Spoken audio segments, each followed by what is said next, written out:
Hello there. Once again, it's Anton from Anton Bay.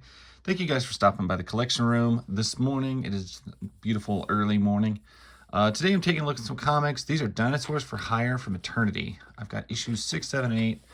And I am familiar with Dinosaurs for Hire with Malibu. And they were a very, I don't know how I would describe it. They were very cheeky humor, a little on the pervy side, ridiculous.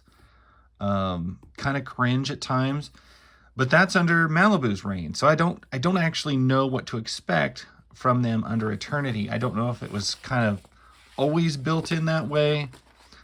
These are a little on the rough side, so I might have to just lay them down while I'm looking through them. But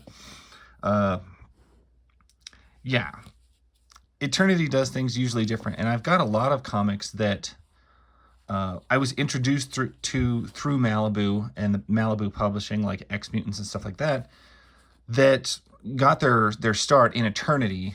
So, like, I don't know if Eternity eventually became Malibu.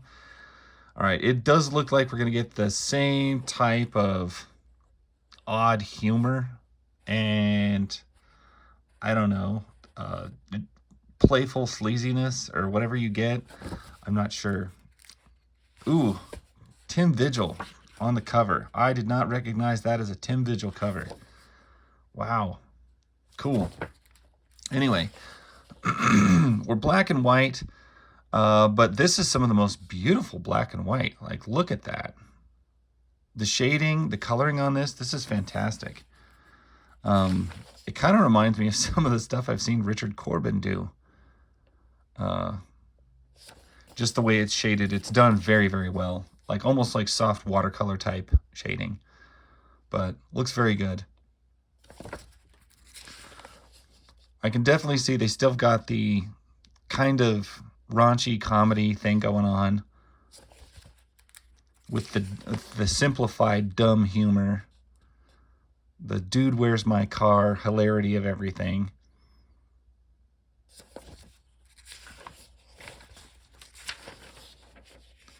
Definitely makes it an interesting, well, let's see. Man, some of that art is just amazing.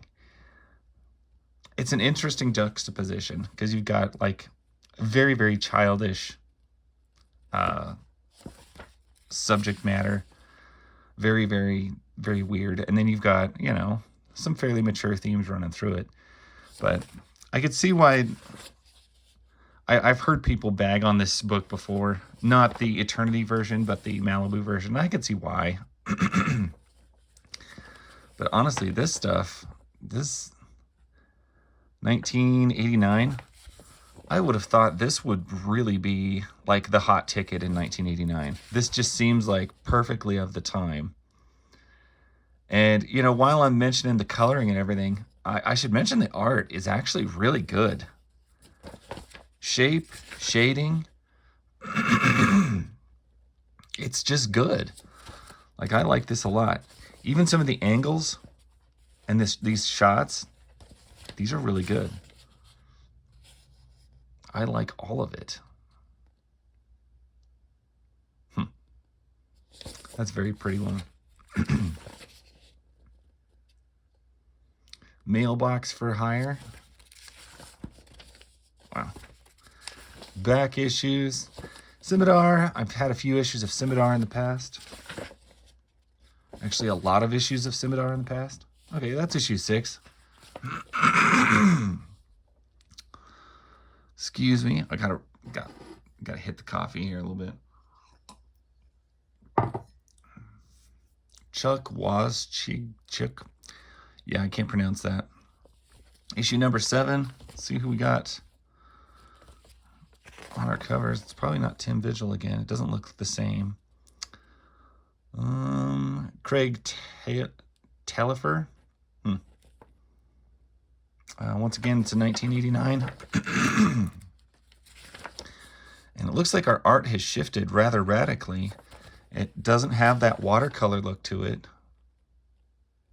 until I guess we get a little bit closer to the dinosaurs. The art looks a lot more spastic in these than it does in the others. There's a lot more pencil work done. A lot more clustered. I don't hate it. I like it a lot, actually. I see some Indiana Jones satire going on there. You always got to have a big old Chevy Jeep thing.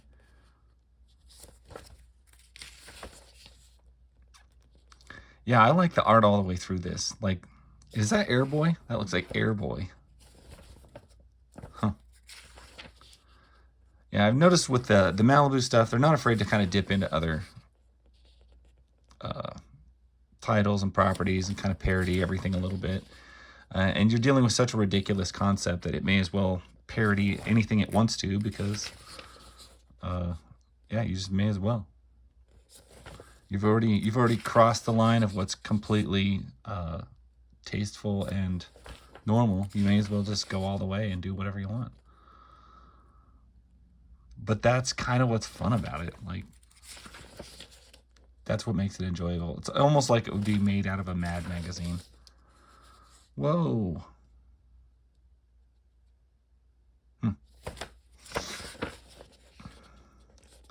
Gun Fury, Ninja High School. Ninja High School was started in Eternity and eventually went over to, what was it? Not Avatar Press. Yeah, maybe it was Avatar Press. I can't remember.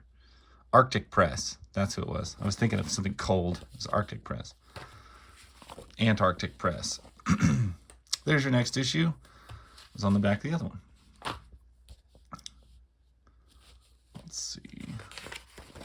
These are a little rough. This one's a little bit crinkled. You can see it's been squished in the bottom of a box because nobody's bought it for all these years. $1.95 cover. Yeah, I can see why maybe this would have wound up in a bin. That was a lot back in '89. This is a lot happening. These are very, very cluttered pages. And now we've got our dinosaurs going back in time, fighting in Bushido, Japan. And I can't help but think maybe Turtles 3 stole this plot device from this book. That's what I'm seeing. A turn page. So as busy as these pages are, I have to give a little critique. Sometimes when you do a black and white page, this kind of becomes a mess. And I think a lot of that has to do with your inker, because you can shade the stuff in the front way brighter or way darker, and it really brings it forward, and you can give it some depth. Right now, like, this picture has not a lot of depth. In fact, I just noticed there's another dinosaur right there. Like, that's how hard it is. You could miss him. The shading is just not that strong, and that destroys any perception of depth. Look at this. See, you did your background all like darks. That pushes this forward. And sometimes you'll see they'll do it dark in the front, and that'll push it forward to the front. But I don't know. I don't understand how all of it works, but apparently sometimes neither does the inker. And you can tell when an inker does understand it, because it gets like way more easy to interpret visually. I'm liking this though. This is a quirky, weird book. And as weird as it is, the art style is very, very well done. Like, I like how it's done. Also available from Malibu Graphics. Are we already being bought out by Malibu? Probably at this point, yeah. Space Pirate Captain Harlock. Familiar with some Captain Harlock. Not a lot.